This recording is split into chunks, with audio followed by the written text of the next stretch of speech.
안녕하세요. 오늘도 복된 날입니다. 오늘은 고린도전서 9장 1절에서 23절 말씀을 살펴보겠습니다. 고린도 교회는 우상에게 드린 제물을 먹지 않아야 한다는 지식은 있었습니다. 하지만 그 지식을 사랑으로 연결하지 못했습니다. 바울은 복음 안에서 진정한 자유는 내가 할 수 있어도 형제를 생각해서 하지 않는 것이 지식이며 사랑이며 자유라고 말했습니다. 오늘 본문은 바로 이 원리를 바울 자신의 삶으로 보여줍니다. 바울은 사도였습니다. 복음을 전한 자로서 생활비를 받을 권리가 있었고 다른 사도들처럼 믿는 아내와 함께 다닐 권리도 있었습니다. 일하지 않고 복음 사역에 전념할 권리도 있었지만 그 권리를 사용하지 않았습니다. 왜죠? 복음의 장애가 되지 않기 위해 한 사람이라도 더 얻기 위해서 권리보다 복음의 유익을 더 사랑했기 때문입니다. 1절에서 2절 말씀입니다. 내가 자유인이 아니냐, 사도가 아니냐, 예수 우리 주를 보지 못하였느냐, 주 안에서 행한 나의 일이 너희가 아니냐, 다른 사람들에게는 내가 사도가 아닐지라도 너희에게는 사도이니 나의 사도됨을 주 안에서 인친 것이 너희라. 고린도 교회 안에는 바울의 사도권을 의심하는 사람들이 있었습니다. 바울은 12제자 중 하나가 아니다. 바울은 왜 다른 사도들처럼 대접받지 않는가? 왜 스스로 일하면서 사역하는가? 혹시 사도로 인정받지 못해서 그런 건 아닌가? 이런 의심이 있었던 것입니다. 바울은 다메섹 길에서 부활하신 예수님을 만났습니다. 그리고 이방인의 사도로 부르심을 받았습니다. 그리고 그의 사역의 열매가 고린도 교회입니다. 그래서 바울은 다른 사람은 몰라도 너희는 나의 열매니 나의 사도됨을 부정할 수 없다고 말하는 것입니다. 바울이 사도권을 변호하는 이유는 복음 때문입니다. 바울의 사도권이 무너지면 그가 전한 복음도 흔들릴 수 있기 때문입니다. 3절에서 6절입니다. 나를 비판하는 자들에게 변명할 것이 이것이니 우리가 먹고 마실 권리가 없겠느냐. 우리가 다른 사도들과 주의 형제들과 게바와 같이 믿음에 자매된 아내를 데리고 다닐 권리가 없겠느냐. 어찌 나와 바나바만 일하지 아니할 권리가 없겠느냐. 바울은 자신을 비판하는 사람들에게 말합니다. 우리에게 권리가 없느냐? 교회로부터 사례를 받을 권리. 다른 사도들처럼 가정을 이루고 생계를 위해 따로 노동하지 않고 복음 사역에 전념할 권리입니다. 바울에게 이런 권리가 있었습니다. 그가 교회로부터 물질적 지원을 받는 것은 정당한 일이었습니다. 그러나 바울은 고린도에서 천막 만드는 일을 하며 복음을 전했습니다. 그러자 어떤 사람들이 오히려 바울이 지원을 안 받는 걸 보니 권리가 없으니까 안 받는 것 아닌가 비판했습니다. 그러나 바울은 사람들의 평가에 묶이지 않습니다.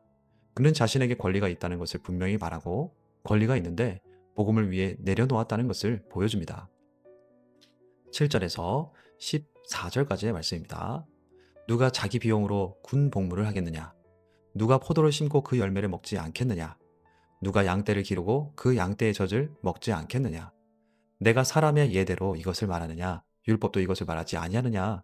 모세의 율법에 곡식을 밟아 떠는 소에게 망을 씌우지 말라 기록하였으니 하나님께서 어찌 소들을 위하여 염려하심이냐?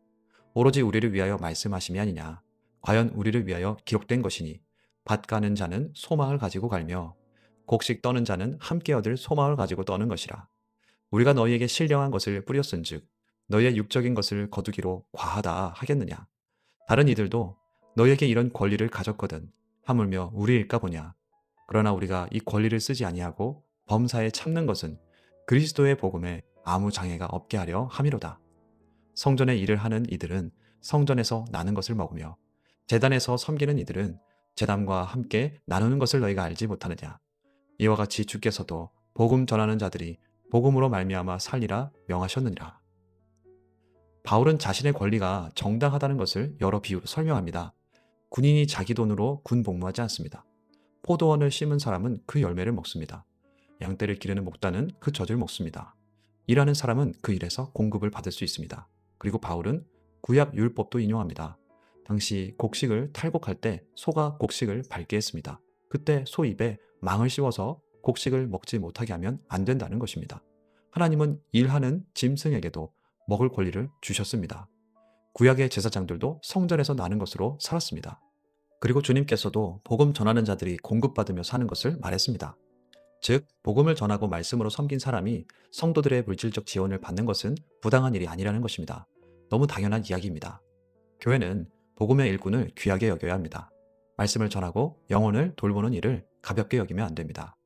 눈에 보이는 물건은 가격을 매기기 쉽습니다. 건물, 장비, 프로그램, 행사 비용은 계산하기 쉽습니다. 하지만 말씀을 준비하고 기도하고 사람을 돌보고 영혼을 세우는 일은 눈에 잘 보이지 않습니다. 그래서 가볍게 여겨질 때가 있습니다. 그러나 교회는 알아야 합니다. 복음의 말씀으로 죄인이 회개합니다. 성도가 살아납니다. 말씀으로 가정이 회복됩니다. 낙심한 영혼이 일어납니다. 교회가 그리스도의 터 위에 세워집니다. 그러므로 복음 사역은 귀한 일입니다. 복음 사역자를 정당하게 돌보는 것도 교회의 책임입니다. 하지만 오늘 본문의 초점은 여기서 끝나지 않습니다. 바울은 이렇게 길게 자기 권리를 설명한 뒤에 그러나 나는 그 권리를 쓰지 않았다고 말합니다. 왜입니까? 복음에 장애가 되지 않기 위해서입니다. 무슨 말일까요? 당시 고린도 사회에는 떠돌이 철학자나 수사학자들이 돈을 받고 가르치는 문화가 있었다고 합니다. 만약 바울이 고린도에서 물질적 후원을 적극적으로 요구했다면 바울도 다른 철학자들처럼 후원을 모으는 사람이 아닌가? 바울은 이런 오해를 피하고 싶었습니다. 그래서 자기 손으로 일했습니다. 그리스도의 복음에 장애가 없게 하기 위해서입니다. 바울이 일을 했던 특정한 상황이 있던 것입니다. 그럼에도 바울은 권리를 쓸 수 있었지만 쓰지 않은 것이죠. 이어지는 15절에서 18절입니다. 그러나 내가 이것을 하나도 쓰지 아니하였고 또 이 말을 쓰는 것은 내게 이같이 하여 달라는 것이 아니라 내가 차라리 죽을지언정 누구든지 내 자랑하는 것을 헛된 대로 돌리지 못하게 하리라. 내가 복음을 전할지라도 자랑할 것이 없음은 내가 부득불 할 일임이라. 만일 복음을 전하지 아니하면 내게 화가 있을 것이로다. 내가 내 자의로 이것을 행하면 상을 얻으려니와 내가 자의로 아니한다 할지라도 나는 사명을 받았노라. 그런즉 내 상이 무엇이냐? 내가 복음을 전할 때에 값없이 전하고 복음으로 말미암아 내게 있는 권리를 다 쓰지 아니하는 이것이로다. 교회를 핍박하던 바울은 다메섹 길에서 주님을 만나 복음의 사도가 되었습니다. 그러므로 복음을 전하는 것은 자랑거리가 아니었습니다. 하나님께 받은 사명이었습니다. 그래서 바울은 말합니다. 내 상은 내려놓는 것이다. 이것이 복음에 사로잡힌 사람의 마음입니다. 우리도 물어야 합니다. 나는 무엇을 상으로 여깁니까? 사람들의 칭찬이나 내 이름이 드러나는 것입니까? 아니면 사람이 살아나는 것입니까? 그리스도의 이름이 높아지는 것입니까? 바울의 마음은 분명했습니다. 복음이 전해진다면 내 권리는 내려놓을 수 있다. 이어지는 19절에서 23절입니다. 내가 모든 사람에게서 자유로우나 스스로 모든 사람에게 종이 된 것은 더 많은 사람을 얻고자 함이라. 유대인들에게 내가 유대인과 같이 된 것은 유대인들을 얻고자 하며 율법 아래에 있는 자들에게는 내가 율법 아래에 있지 아니하나 율법 아래에 있는 자 같이 된 것은 율법 아래에 있는 자들을 얻고자 하며 율법 없는 자에게는 내가 하나님께는 율법 없는 자가 아니요 도리어 그리스도의 율법 아래에 있는 자이나 율법 없는 자와 같이 된 것은 율법 없는 자들을 얻고자 함이라. 약한 자들에게 내가 약한 자와 같이 된 것은 약한 자들을 얻고자 하며 내가 여러 사람에게 여러 모습이 된 것은 아무쪼록 몇 사람이라도 구원하고자 함이니 내가 복음을 위하여 모든 것을 행함은 복음에 참여하고자 함이라. 사람들의 인정에 묶인 사람은 섬기는 척해도 결국 자기 인정 욕구를 채우려 합니다. 자존심에 묶인 사람은 낮아질 수 없습니다. 그러나 복음 안에서 자유한 사람은 스스로 낮아질 수 있습니다. 바울은 자유하기에 스스로 모든 사람의 종이 되었습니다. 왜입니까?